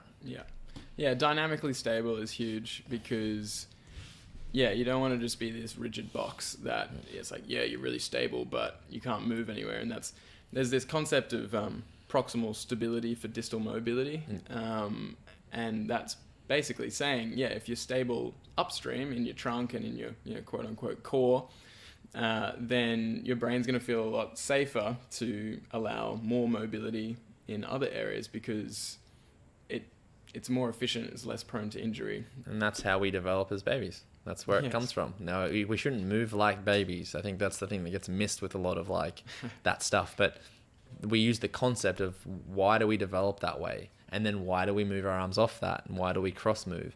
It's because it had created these like X patterns effectively across the body that makes us dynamically stable. Yes, the head of a baby is much different. It has to move differently.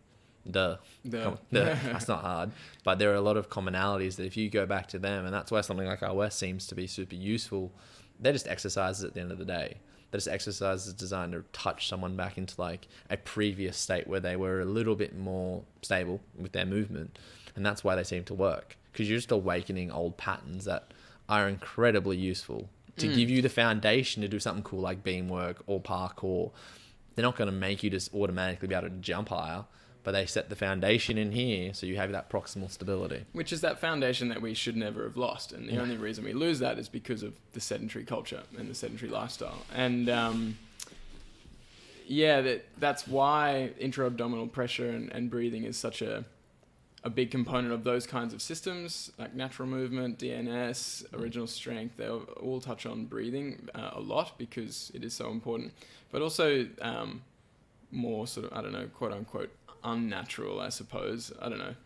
Natural versus unnatural is kind of a whole topic in itself, but more of those sort of like FRC and range of strength and these kinds of things, they all talk through intra-abdominal pressure and breathing as well, because gaining mobility is it's probably more so a nervous system thing than it is a structural muscle / tendon / joint thing. Obviously there's going to be both elements of both, but a lot of mobility gains can come from actually just increasing how safe your nervous system feels in a certain range of motion.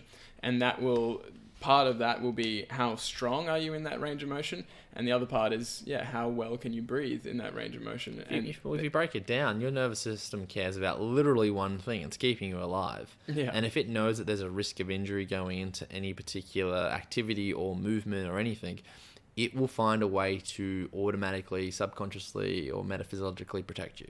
That's what it's there for. We are, if everyone kind of find it funny when you say it, but like we're all born to do the splits. Unless you have some congenital like defect or something which is unfortunate and wish that didn't happen, but you have the natural right to split. So then what happens? We, like you said, we lose it. Yeah. Or we even lose the most basic fundamental movement like a squat. Like if you look at most Westerners' ability to squat, it's pretty shocking. Or people sitting on the floor for an hour like we have, and like they can't do that. Yeah. Oh, it's just my hips, or my hips are stiff, so I can't squat. And it's like, yes, but why are your hips stiff? Because you don't squat. Yeah. Like so yeah. So it's very, very interesting stuff. And if you are doing any kind of training, especially strength training or mobility training, and your breath and intra-abdominal pressure isn't on your radar, definitely look into that. And it'll make you move so much better. Yeah. And it honestly, it feels good. Yeah, it does. It really does. That's the cool part. Feels strong and stable when you nail that. And kind of like what pressure. we touched on again with the commonalities across all the topics today. Breathing is literally linked across all of them, and that's one of the reasons why I got drawn to it. You can't find anything that it hasn't got some effect on. Like if you got disease states, your breathing's changed. Like most people have diabetes mellitus or like cardiovascular disease, their breathing's elevated through the roof because their body's trying to compensate in a way. Breath gets affected. You're running too intensely, your breath gets affected. You're lifting, you want to lift better, breathe. Yeah. It just keeps coming back to it. Again and again. And it's such an... Once I saw that pattern, I was like, okay, I better understand this. It seems fairly important to life. Yeah, quite. So yeah, like we've obviously just discussed a bunch of things around health and performance when it comes to breathing, and I'm always interested in this topic of, some people say, oh, you got to sacrifice your health for performance, or sacrifice your performance for health. What do you feel about that difference between health and performance, and also in terms of like breath practices for both? Like what would be some of the most important breath practices for health and for performance? I mean, your page is called Breath Performance Physio. Big plug there. Go check it out. We'll be plugging in it a few times. Yeah. So yeah, what have you experienced in terms of that difference between health and performance, if there is one, and whether there's a difference between breathing for health and performance, or if that's the same? I think it's a very good question. When you look at what health is, I think that's the fundamental thing. I think if you come back to what our whole concept comes around, building a base, if you aren't healthy, your base is more shaky. So you can't perform as well. So you want to make sure that you're getting the health aspect first. I think there's a difference, and the only difference is the intensity. Like not everyone who's healthy can perform a 100-meter sprint. Sometimes genetically you just can't, right? Not everyone who's healthy can go become an AFL player or an elite pianist or thing, because there's just things that you can't naturally do, and you haven't put the time towards. And no matter how much time you put towards, sometimes people are just genetically better. When it comes to performance, I think that again, you want to build it on the healthy base, and you want to make sure that you are doing more targeted stuff, because for most people to live healthy or healthier lives isn't really that hard. But to be really good at your performance takes probably a bit more craft and a little bit more directed practice. Specialization. Which I think is what the world has known for years anyway. And like we all know that, right? But you want the base to be good. So then how do you start? I think the base comes from all the things that we've mentioned about, like just changing the way you do a lot of things. Like you said to me once, and it was the easiest thing, like people should sit on the floor. It's free mobility gains. And it's like, I distinctly remember like 2 years ago, I was sitting on the floor and I couldn't do this. Like I didn't feel comfortable. And like now I can sit here for an hour and a half, and like I'll probably get up and feel slightly stiff afterwards, but I feel comfortable as hell. Like, and the next day you feel so good. Yeah, the stiffness doesn't last. No, like it just becomes a part of, and I'd say that's healthy, right? That's something that's healthy. But is that going to help me perform in sport? Not directly, but what I would suggest is that whether it be like the stuff from the Foot Collective, just from movement, like it's gonna give you the better base to then perform the skill that you want to do. With probably better longevity as well, hey? 100% better longevity. Like if you look outside of sports performance or just entrepreneur performance or anything, because I look at everyone as an athlete. I don't use the term athlete as a sports person. I think athlete is everyone trying to do anything they want. Just be a human. Well, yeah, because like you're just trying to be really good at something. I think that if you understand the basics first, then we can build on. And that's what I do with a lot of the work when I do it with entrepreneurs or schools, is what are the basics? Let's start there. And it's through your nose. Let's focus on just periods of time throughout your day where you bring conscious awareness to it so that it becomes automatic. 5 minutes. Do that, say 4 times a day of just consciously breathing through your nose to really restart some of those chemical receptors in your carotid artery in your brain, going, all right, something's changing down here. We want to change that. And then as you get that habit in place, you then habit stack. All right, so we've got part 1. We've started to breathe through our nose. Now what? Are you stiff one way? Let's get the movement going. Like, let's open up and let's get you from the mug to the bucket. At the same time, what else do we want to do? Do we need to change? And that's where it becomes very individualistic. Are you someone who just is naturally more stressed? Do I need to help you with box breathing or the heart coherence stuff? Or is it someone that you're pretty good, you need to increase your performance? Let's go for the breath holds, or like breath holds and running, because that's going to push you. Now, that stuff is fantastic, but it's quite panicky until you learn to be calm under the stress. But you can't learn to be calm under stress well unless you know what the foundation is. Yeah. So it all comes down to the context and the individual, of course, as with everything. It depends. It depends. Yes. What we really need to understand is that health is that foundation, like you said, and you can layer performance on top of that. And there is this, again, a narrative of like, oh, you know, if you want to be the best, you got to sacrifice X, Y, Z, or, you know, or some people might think, yeah, I should nasal breathe because it's healthier, but I get better performance when I mouth breathe, so I'm just going to keep mouth breathing. And the gist is, just because you can get better performance short term one way, or just because some elite athlete does something to sacrifice their health because they want to perform, doesn't mean that you should be doing it, and doesn't mean that that's the optimal thing to be doing. Yes, you might get better performance in the short term, but you won't have that longevity. Well, it's probably like a really good example is, and I can never remember how to pronounce his name, Zapacek. I'm useless at remembering all these really famous runners. But if you read the 80-20 book by Matt Fitzgerald, you'll see him in there. Effectively, Emil became really good at running these distances, and he was doing a lot of HIIT training and stuff. And there's a few other people in that realm. Now, what was reported is like after about 5-year sort of stint, starts to break down and starts to get injured a lot, because he pushed his body at an intense amount for like a short period of time, which is what performance at the highest level of sport is, right? It's a very short period of your life, but it's very intense. Now, you might perform really well, and that's why bouts of it are really useful. And that's why you want to sprinkle it into your training. But if you push and push and push and push and push and push, there's going to be a breaking point. I don't care who you are. There is only so much your body's going to go, you know what? I'm done. Now, I don't mean to like sound bad to F45, but it's the same example. If you're doing HIIT training every single day of the week, you're going to get injured. Now, if you have really good load parameters and life isn't so stressful and you've got good relationships, you're not sedentary outside of your exercise. There's a lot of factors to it. But for the general person who just has a job, has some kids, they'll get hurt. Why? Well, we've seen it because there's all the data that's already proven it. But it's not because F45 is bad. In fact, there's a great culture. There's a great bunch of people, same as like Fitstop or whatever. You make all these friends. But the exercise intensity at some point will get you if you don't rest, which most people don't. So, and if you don't know how to organize your body efficiently, which most people don't. That no one has introception. You can't really figure that out, can you? No, exactly. So, there's plenty of things to talk about in that realm as well. Always. And I suppose I was also thinking of chatting to you about sort of how you've integrated breath into your physio practice and I guess how your physio practice has evolved over time. And I think we should probably keep that to a whole separate episode.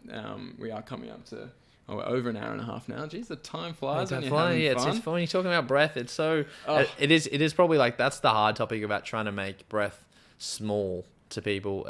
You need snippets at a time because it links to everything in some capacity. It's just a matter of how deep you go into it. And like whenever the time comes when we do that, I think people will see like the physio practice and the way I do it. I'm sure there's heaps of people who do it and do it better than I do. But you can't simply just say this in 2 sentences because it's other than I'm going to make you breathe. Yeah. And that's going to be part of it. But then why? And that's the important part because people need to come on the journey. And then you got a book right there. I'd recommend it. Chris Anderson, TED Talks. All information, and like you and I both believe in, is a story. People like stories more than facts. And they need to understand why they're doing stuff or how it's going to benefit them. But they want to be taken on the journey versus just told. Yeah. And but that's a big part of how I do my job. For sure. Little plug for we've got a whole podcast on the power of storytelling, actually, which is it's just called Bonus Podcast. Get around it. Ago. Get around it, because it is that was done with Mac, who's started a company or a business called Stories Told, which is all about telling good stories. And they are good stories. Very good. Changing the narratives, the traditional narratives, and that's what all of this breath and foot and all of that stuff is about, is changing the story so that you can change your belief, so that you can actually change your habits. So we'll wrap it up. I just want you to tell us a bit more about the stuff you're up to, like your vision with Breath Performance Physio, on social media and with, in-person seminars, things like that. And then just some of like your favorite resources. We've obviously mentioned a bunch of resources throughout the podcast, but just some things, anything extra or anything that you'd want to reiterate for everyone listening. I suppose, with Breath Performance, I solely started it because I don't like using my name against things that I do. I'd rather have some name, and Breath Performance was the only thing they came up with. Pretty cool name. Yeah, it works for me now. Like, I've really come to like it. The goal is kind of two streams. One is like the seminars, and one will be online resources and programs for people. The seminars are to small to medium businesses, like from entrepreneurial point of view, and schools. The business is simple. Educate people on the very simple stuff of breathing, sleeping, and exercise, and give them specifics. If they have a health and wellbeing officer, it makes my life so much easier, and make them see how important this stuff is to work better and be functioning better. And one of the small businesses I work have integrated it super well, and they've got their own health wellbeing officer. I've got another chat coming up with them next week, I think, and it's going to be like, it's just so good because they're doing so well. They've gone from a team of like 10 to 50 in a year. Like, they're just progressing super well. It's fantastic. Sweet. And then the school stuff is to start to educate kids early, and teachers now, like, because it's there, and I think it's just one of those things that's too much out there. Just to give them simple stuff, start your basic practices, and educate kids around how sleep particularly is important and how breathing can help with their anxiety and anxiousness. I think that's that whole stream there pretty much in a nutshell. With the online stuff, it'll be kind of, similar to you guys, have stuff online that people can buy, basic programs to help them to start stuff, make them a bit more tailored. If, I can write personal programs, but get some nice easy templates, and then we can build off it, create video resources for people to do, something we've spoken about. And the same with social media, just get the awareness out there more. My issue is I'm just lazy on social media. I'm improving. It's just something that I'm now only really going to put probably more time into, because I've sort of taken time off other things to start doing more, which is great. But again, the long-term vision is to help as many people understand the fundamentals of breathing, because I thoroughly believe it'll improve the quality of your life. Love that. You're doing for breath what we're doing for feet, basically. It's a foot breath combo. I'm actually really looking forward to collaborating more with it, because if you hit both of those, like we've said, it's a really powerful combo, and it can make a huge difference to quality of life. And we've started to get into sort of young athletes with our hacking the system stuff, getting them on beams and hackies, and getting them thinking about balance and having fun. And having fun. That's a big part to it, right? Exactly. You've got to have fun. It's huge. And yeah, we want to get into more of that corporate world as well, because obviously chairs and shoes are big in the old corporate world, and schools eventually as well. So once we get through the red tape of bare feet in school, it'll come. People will understand soon enough. I agree. So yeah, looking forward to collaborating more, and definitely need to get you back on the podcast, because I think we could get really deep on physio and pain science and a bunch of sort of and making it practical, like that. And trying to make all that stuff practical. That's probably the biggest thing. Like, I like pain science, but I hate how I get taught pain science. So anything, I don't do it unless it's practical, because I need to be able to understand it to make it practical and to help other people do it, whether that be in like the layman's terms or in a professional. Has to be practical. That's it. So hopefully whenever we get to that, we'll even just start spitting some ideas for people that with the disclaimer, this is not medical advice, but super simple things that people can do. Yeah, that's exactly what we want to get across in the podcast. And we did go a little deeper into the mechanics and physiology today, but it's always good to sort of understand that level of depth exists, and it'll pique some interest for some people, and for other people they'll just get the practical tips, and that's great as well. Before we wrap up, any other extra resources or anything that you want to reiterate for people? I suppose for people who are like new to the field, I would definitely go through James Nestor's Breathe book. Even his dive book talks about it, breathing with free diving, which is really good. And Patrick McEwen's Oxygen Advantage are the two, I think, most well-written books when it comes to this stuff. There's a book that Patrick wrote before, it says Shut Your Mouth. It's good, but it's not as easily and accessible. For anyone who's looking more from like the professional standpoint, I think the Art of Breath or the Shift Now online resource, which is like a $225 course, it's just a seminar online. It's super useful. I found it to be like nice practical skills, and they look at it again from like different perspectives, which I really like. But there's a whole list of books that I've brought this from DNS to OS to psychology. Huge fan on psychology and what it does with the breathing, from Price to Cottle and like rhinologists, because they deal with the nose all the time. So there's a lot of cool information you can find there. But a lot of it comes down to understanding basic physiology. Like once you get that foundation, you don't need to remember all the numbers. The numbers aren't super important. It's more so what are the principles of how things function. And then you can really build on that, build on the foundation. And that's how I started. If I understood the physiology and the anatomy, when I linked something, I could come back to okay, I know what my base is. And I think that was key. But I can like write out a few lists and we can just upload it as well. Chuck it in the show notes. Yeah, I'd really second that. Those two books from James Nestor and Patrick McEwen, they were probably the most influential on me, and have the best sort of wide ranging too. Like they tell tips. You everything like that's going on. If you get those two books, you're pretty sorted. Once you figure out breathing and like eating is linked, you're like, oh, wow. Cool. All right. So yeah, get in touch if you get in touch with Tom at Breath Performance Physio. Is that the best place for people to contact you? Yeah, there's an email. We can chuck that in there as well if people don't like. I respond to DMs on Instagram pretty well. My email, not as good because it's the way it works. Yeah. So either of those, if you've got questions or if you like the episode, get in touch with either of us. We'll have Tom back on the podcast. Probably in the not too distant future, I reckon, because he just lives across the road. Very close. It makes it real easy. Actually, not even across the road. It's in the apartment next door. It takes me about like 3 minutes to walk from my door to here, so it's good. Yeah. So thanks for coming on, man. Right, thank you very much for having me, and looking forward to seeing where we go next. Absolutely. Thanks for listening, guys.